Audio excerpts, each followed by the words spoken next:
First movement. Who else wants to be more creative? Monday. Darkness. On the roof of a skyscraper, among tubes, machinery and antennas, it's 6 p.m. and already dark. The mist scarcely allows a view of the opposite building, but voices rise from the street and the floors below. Oh no, that's not what I asked for! I need it tomorrow night without fail. Come on, come on! We'll just have to close. I can't. A man and a woman meet. She goes up almost every evening and spends long periods observing the city. Sometimes she stays all night. He has gone up for the first time to clear his head. He is worried. They are young, and although they work in the same building, they don't know each other. More interested in what is going on downstairs, they gradually begin to look at each other as the dialogue advances. What's going on down there? They're crawling sideways, backwards. They look like crabs. They're great artists. Not sure I like them. Maybe you don't understand them. They should be capable. Just look at all they have. They know it's a case of move or die out. There are a lot of experts looking at their problem. What are they saying? Is that understandable? Some of them talk about having a special personality. They're artists. What more do they want? Others analyse the processes. From the outside or the inside? Others have invented a lot of techniques, but they're complicated and take time. Yeah, and their interiors ask for something easy. I've been observing their movements all afternoon, and you're talking about their interiors. What do? I see interiors and I clean offices. How about you? I'm a shareholder. Then you're a winner. And why are you here? I'm on my way up. I'm like them, but I've got more time. How about you? Why have you come up here? It's part of my job. And I'm trying to check something out. What? Something different that can help them. No offence, but how can someone who cleans offices help with that? If you don't see, you can't offend me. Another dimension. Suddenly the air opens up, and in another space-time a group of young people argue heatedly. They are geniuses from throughout history. Among many anonymous faces, there are some recognizable ones. Kailun, Watt, Mozart, Descartes, Hanaoka Seishu, Dali, Shergill, Einstein, Florensky, Madame Curie, Jobs, Mandela, Al-Farabi, Ibn Sina, Raphael, Aristotle, Plato, and Leonardo da Vinci. It was me! But you just got here. It sure wasn't me. Me neither. No. Clearly, it was me. Wow, how did they get in here? Listen up. How dare you? The last few centuries have shattered knowledge into fragments, and I had a hand in it. We need to go further back. But on what basis can we choose the most creative genius? The person who is the greatest in science, in art, in philosophy, in mechanics, in inventions, in magic. He who furthermore knew how to create happiness and to be compassionate. You? No, it's not. No! Then, my dear friends, I beg your pardon. That is myself. Leonardo? True. It is Leonardo. It's not. It's not. It is. Someone pushes his way through the crowd to the center. Just a moment. Are you arguing over the importance of your inventions? The ones you all came up with thanks to me? Well, you speak smoothly, dear Leonardo, Prince of Artists. I confirm that you were the most creative and the foremost exponent of my legacy, the most compassionate. But Plato! Are you kidding? You just like making trouble. What do you mean, dear Plato, Prince of Philosophers? Your words intrigue me. You well know that I studied neither Greek nor Latin and had serious difficulties getting access to your writings. My friend, I don't wish to detract from your merits. I admire you deeply, and you were the most exquisite proof. But what did I ever do to deserve your recognition? In my day, there was a great debate between your followers and Aristotle's, and I leaned toward the philosophy of nature, which was in truth my greatest teacher. Ah, dear Leonardo, I know. But by conversing with those who read my dialogues, you perceived the essence of what I had learned from Socrates, and the two of us, enraptured, contemplated how you rid yourself of all that was not real. Answer me honestly. What opinion did you reach about the world of ideas? I smile to think of it, Plato. I always thought they were but an invention to render visible, invisible reality. But where are you going with this? Tell me, was it not the movement that held your mind captive? You were the only one who grasped the impetus I imparted in my dialogues, without even reading them. Ah, yes. You were wrong there, Plato. To convey such an important message, you should have used painting. Painting is eternal. Yes, you represented that in the portrait of a musician. But how many people have really looked at it until now? Tuesday. A painting in Milan. It's 7:00 a.m. He and she are still on the roof of the skyscraper. He is sleeping. The sun is coming up. Come on, wake up! What are you thinking? Have we left our time? Didn't Leonardo paint the Mona Lisa? Where's the musician? Sometimes the night splits open unexpectedly. The musician is in the Pinacoteca Ambrosiana in Milan. Look! She shows him the phone. He seems pensive. Look at the sweetness of his face. Plato called him compassionate. Leonardo wanted to paint his interior movement. Do you see it? I don't know. Those staring eyes, compassion in his face, that black tunic. Darkness. The score in his hand. And his lips slightly parted. He's about to sing. And this represents something Plato wrote. What could it be? Only with simplicity will you appreciate the value of essence. Down there, they only value what can be measured. Surely you won't try to tell them the air splits open every evening. You give up too fast. What do you want? To grab in the sand like a crab? What is possible? The city is waking up. The streets are filling up with people on their way to work. There is traffic. He tests her. Okay, tell me, what would you say to that cameraman on his way to the underground? He'll be shooting this morning and he needs a fresh idea. To look and pay attention to the impact things make on him, on others, all around. And if he's in the tunnel, everything's black. Then he should draw on his memory and the trail its images leave behind in his mind and his heart. Are you hinting that he has everything he needs within reach? Of course, his view is original. He's able to see new things. But it's not that easy. He works under pressure. He doesn't have time. He should keep an eye out for everything he perceives. Even a speck of dust suspended in the air can give him a new focus. You say surrounded by resources only he can see. It sounds poetic, but it doesn't go anywhere. If he explores from himself, he's already specifying. You get it? I'm the boss with my toolbox. Pure innovation. Something like that. I have to go. My shift is starting. What is real? He stands waiting for her on the roof at the same time as the day before. It is dark, but the sky is clear and the city can be seen. She's already there, but he doesn't notice. Hustle and bustle is heard, and she, looking down, will answer with difficulty. You are here. I didn't see you. Can't you see yet? There are loads more people than this morning. What else should I see? Yesterday I tried to explain it to you. I've been going over and over it all day. Tell me, will it happen again? Oh yes, every evening. In the other dimension, the young geniuses look downwards in silence, leaning over a circular rail. What are they looking at, and why are they so quiet? You ought to be wondering what they see. Fat chance of knowing I'm not where they are. If you'd understood, you would be and you would see. I assure you that I am here and I see a ton of people in the whole city. No smog today. Try a little harder. Try to perceive. What are those lights? In people, in the stones? Are they fireflies? They're interiors. And now what's happening? Those shining threads are going to cover everything. They're potential relations. We don't all see the same ones, nor all that are there.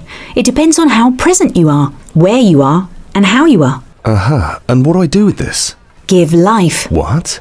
Try to put on a mother's face and ask yourself, what would make it grow? And you're not crazy at all. Come on, concentrate. If you can do it, a path will appear. If not, you'll run into a mesh as brilliant as it is impassable. He turns around for a few seconds. Let's say the path is short and narrow. It's pretty limited. Then, free your intuition. It's getting late. Bye. Wednesday. Blocked. He has spent the night trying to advance without success. He rushes to the roof in search of her at 3 p.m, but he doesn't find her. Listen! Can you hear me? And now what?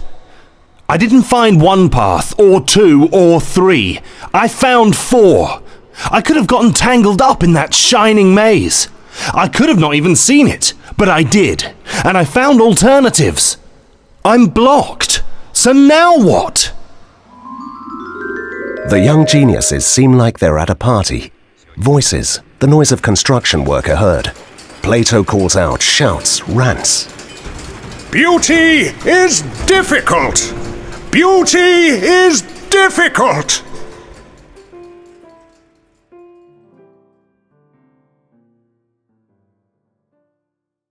Thursday. Interior force. He has been walking around since the day before. He doesn't understand anything, and he is exhausted. But before giving up, he decides to return to the roof to look for her in the evening. He finds her looking at the city again. You're here.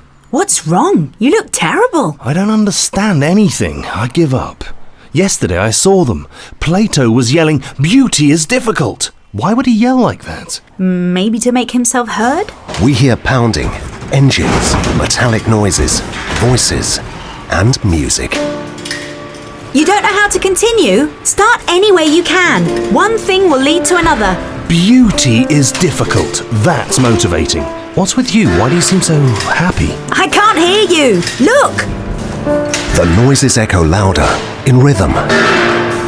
At their feet, reality moves. Men and women do. Lay bricks, put parts together, organize, write, draw, study, serve tables, cook, talk, cure others, dress and sell, among many other things. Some people leave a mark in reality, while others hardly leave any trail, lost in small deserts. Why are some of them not participating? They haven't understood that it's not about fighting, but rather asserting. Look at the signs. The seal of originality. Do you know its secret? All that's needed is inside you. You just have to know how to express it.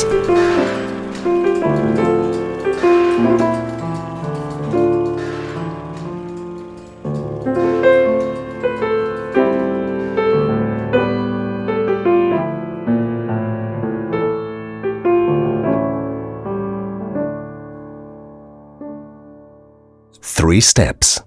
After a long silence, he asks, Is this what you come to check out? Yes and no. Leonardo painted interior movement. Have you managed to see it? All I know is that it represents something about Plato's thinking. Yes, it's related with the ideas of truth, goodness and beauty. But Plato talked about an impetus, didn't he? What do you see in the musician? Eyes open, compassion in his face, a score in his hand, the darkness of his clothes. Where do you see any movement? He's still as a stone. I don't know why I called you a winner. Well, sometimes I win. Listen, we're talking about a genius. He painted only the essence. Try again. What does what you're seeing tell you? Let's see. Eyes open, to be open. Experiences taking advantage of every stimulus. It could be to look for something, to look for truth. Making something evident. What else? His face, compassion, lots of relationships amongst things, concepts, my interior, fireflies, and I have to give life. Find something that adds new life. I put on a mother's face. He turns around a few seconds. And I find paths. A mother sees goodness and gives goodness. Leonardo, the most compassionate, to find goodness. It's a matter of choosing and defining. And afterwards? Total darkness. The musician got his score, but he didn't say how. Can't you see he's about to sing? It's showtime. And the secret of originality? Follow your interior need. Your subjectivity is also a reality. This reveals ourselves. Why don't we do it? For fear of judgment by others instead of expressing ourselves in their language. Be the boss with the tools. The third step is to do. Do beauty, to express our vision and experience. Look for truth, find goodness, do beauty. The 3 steps that made Leonardo the most creative genius in history. So far. A formula. They both walk nervously towards the roof. The night diminishes the activity of the city.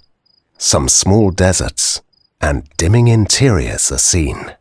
And what should we do now? Let's present the formula for creativity. A formula? Yes, knowing its ingredients isn't enough. They have to be able to manage it. It's what you said. They only accept what they can measure. And tell me, how do you make a formula with truth, goodness and beauty? Creativity is equal to truth times goodness times beauty. Don't you perceive a multiplying effect?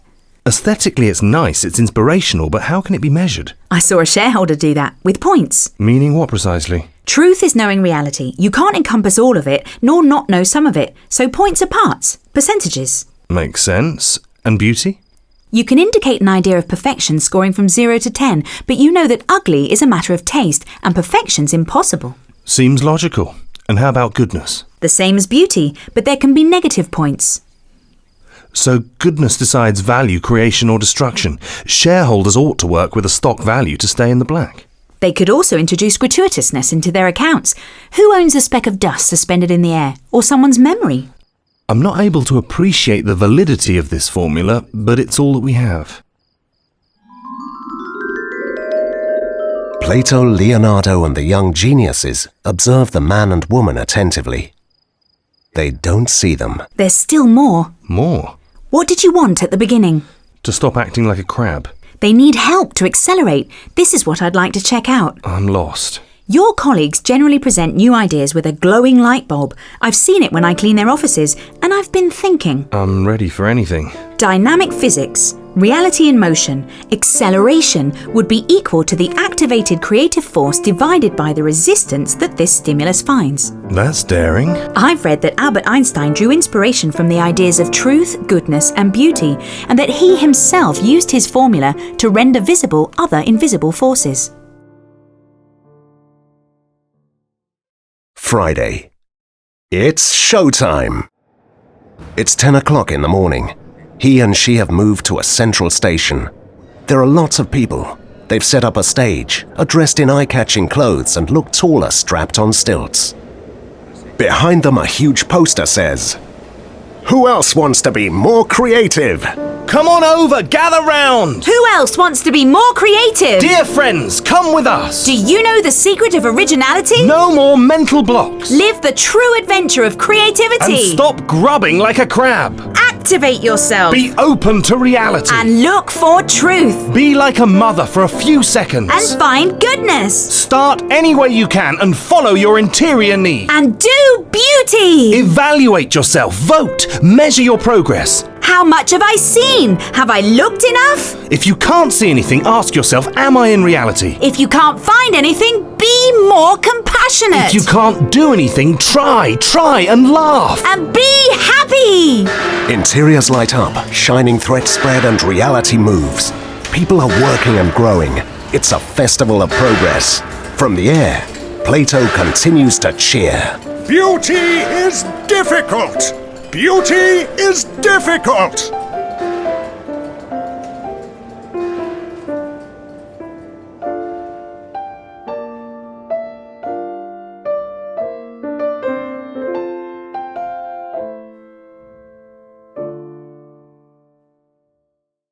Second movement.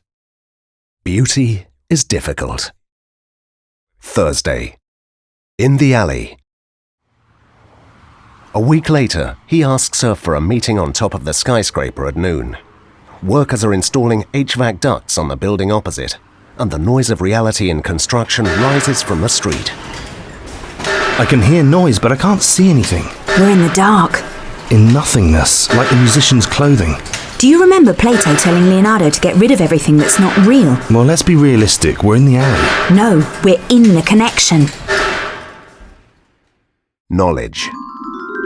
In the other dimension, a group of young geniuses laugh at Plato, Leonardo, Aristotle, and Raphael, who, ignoring them, look at the world expecting some event, but are resigned not to see it. Same thing all over again. They want it resolved and I understand them. They're still waiting for fusion? Perhaps someone will play a higher note, but who better than them? We have proof. They just have to connect the dots. And you say they've been like this since they got here.